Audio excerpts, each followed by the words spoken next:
Karibuni tena katika channel hii ya Emmanuel Mtui, na leo tunaenda kuweka playlist mpya au kozi mpya.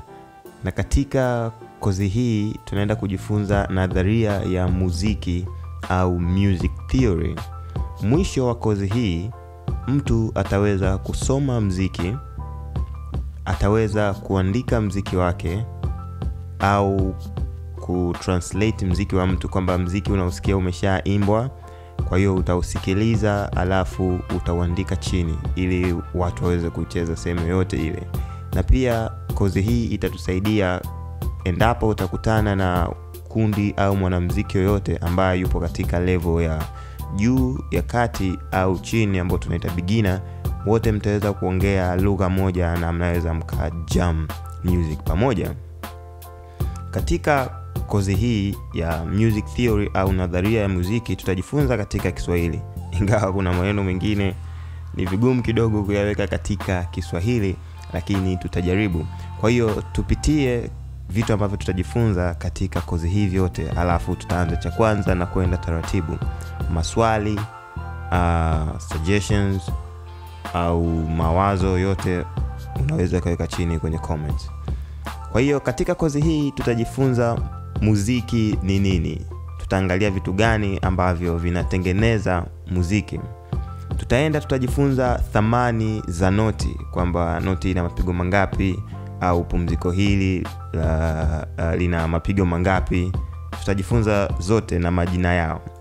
Pia ya tatu tutajifunza kuandika, ambapo kwenye sehemu nyingine mwana wanaita note anatomy. Tunajifunza kile kiduara cheusi nini, ule mstari ni nini, na kile kibendera kinaitwaje. Tutaenda katika somo la 4, tutajifunza upangaji wa nota. Kwa hiyo kama kila mtu ambaye yuko interested kwenye music ameshaona muziki unaandikwa katika mistari fulani mitano na kuna nafasi 4, kwa hiyo tutaenda kujifunza yote hayo katika upangaji wa nota au noti. Kwenye sehemu ya 5 tutajifunza stafu, ambapo kwa Kiingereza wanaita staff. Tutajifunza funguo au key, tutajifunza Klefu na tutajifunza majina ya noti. Kwenye somo la 6 tutajifunza vigao vya sauti, alama za ajali au accidentals, kwamba kuna sharp na kuna flats. Na pia tutaendelea kwenda kwenye ngazi za muziki au music scales. Watu wanasema kuna major scale, kuna minor scale, tukaingia kwenye masomo ya gitaa. Na tutajifunza zote kwa undani, kwamba ukiwa kwenye gitaa utaelewa theory hii au scale hii na apply vipi. Kwa anayepiga chombo chochote, trumpet, guitar, drums, lazima awe anajua music theory. Ndio maana wote wanaweza wakaongea lugha moja wakiwa kwenye stage au wakiwa wana perform sehemu yote ile. Tukienda katika somo la 8 tunaenda kujifunza aina ya ngazi ndogo au minor scale. Aina ngapi zipo za minor scale? Naweza ngakuibia siri, kuna natural, kuna harmonic na melodic. Zote tutajifunza kwa undani na majina yao ya Kiswahili. Tukiendelea mbele tunaenda kujifunza Intavali za muziki au music intervals. Hizi ni umbali kutoka noti moja kwenda nyingine. Utaweza kujifunza kwa masikio, ili hata ukiweza kuchukua muziki wa mtu mwingine ukitaka kuandika wewe mwenyewe, utakuwa unaweza ukasikia ukajua umbali huu mpaka huu ni umbali fulani. Kwa hiyo unaweza kujua unauandikaje. Kwa hiyo tutajifunza, wanaita ear training, kulifundisha sikio lako kusikia intervali, umbali kati ya sauti na sauti. Kwenye somo la 10 tutajifunza kuhamisha tuni au transposition, kwamba muziki huu umechezwa katika ufunguo wa D, lakini mtu anataka kupiga kwenye ufunguo mwingine labda wa G. Wimbo wa taifa wanasema umeandikwa katika F, unaweza kuhamisha ukaupigia kwenye A au ukaupigia kwenye C. Kwa hiyo ndo tunaenda kujifunza katika kuhamisha tuni. Somo la 11 ni kodi na triad. Kwenye gitaa tunajifunza kodi nyingi sana, na tukasema kodi ni wakati noti zaidi ya 1, 2, 3, 4 kuendelea zikipigwa zote kwa wakati mmoja. Na tutajifunza kuchambua hizo triad, jinsi ya kutengeneza triad, aina ngapi za triad zipo na unazitengenezaje.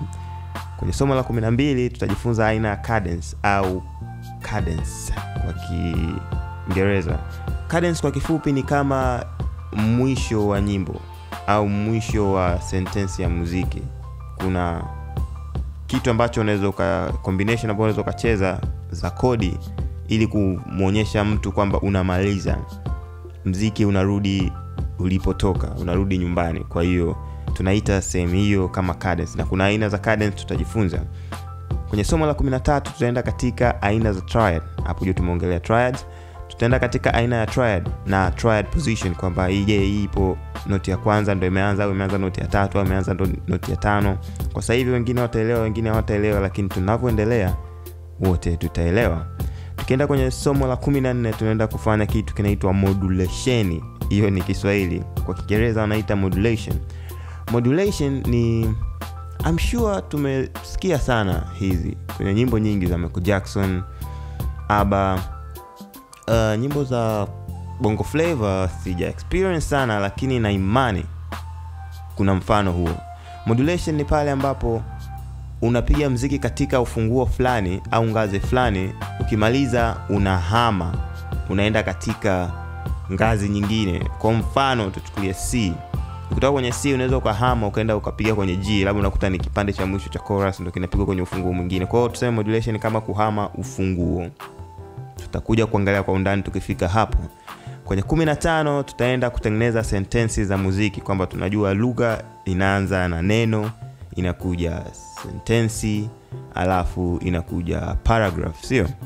Kwa hiyo na muziki uko hivyo hivyo, unaanza na noti moja, unakuja kwenye noti mbili, unakuja kwenye sentence, kwenye neno, unakuja kwenye sentence, unakuja kwenye paragraph, na mambo ya cadence unachanganya humo. Kwa tutajifunza jinsi ya kuendeleza nyimbo, kwamba unakuta unatengeneza nyimbo ya dakika 20 au nyimbo ya dakika 3. Yep. Tunaendelea katika somo la 16, ni kuanisha muziki na maneno. Hapa ni kwamba unaweza ukaa unapiga gitaa au unapiga melodi yako. Nasema gitaa sana kwa sababu gitaa ni meja yangu. Unaweza ukaa unapiga muziki fulani kwenye kifaa au ala ya muziki, alafu unaimba maneno juu yake.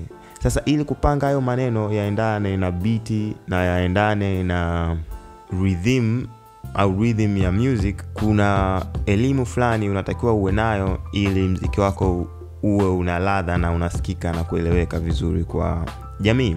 Tutaenda kwenye 17 ambapo tutajifunza solfa, ambazo wengi tunajua kama do re mi fa so. Kwa tutajifunza vizuri, tutaangalia jinsi ya kuzipanga na tutafanya experiments nyingi tujue nini tunafanya. Somo la 18 tutajifunza kuhusu kwaya. Tutaangalia jinsi kwaya inavyojipanga, mapigo ya kuendesha kwaya kwa wale ambao wanapenda kwaya, Roman Catholic. Hili ndio somo lenu hapo. Alafu tunaenda katika somo la 19 ambalo ni misamiati na alama. Katika somo hili tutajifunza misamiati kama agitato, ambayo ni kuimba kwa wasiwasi. Tutajifunza allegro, ambao ni wepesi. Tutajifunza kitu kama coda, ambao ni uzi, na misamiati mingi ambayo inatumika katika muziki. Tutajaribu kuipitia either ni yote au sio yote, lakini tutajitahidi tuweze kufanya yote. Tuanze na somo la kwanza ambalo linaenda na kwa jina la muziki ni nini. Tuangalie ni vitu gani vinatengeneza muziki na faida za kuwa na muziki kwenye jamii, kwenye nchi, kwenye bara au dunia nzima. Sababu ya muziki ni nini? Let's dive in.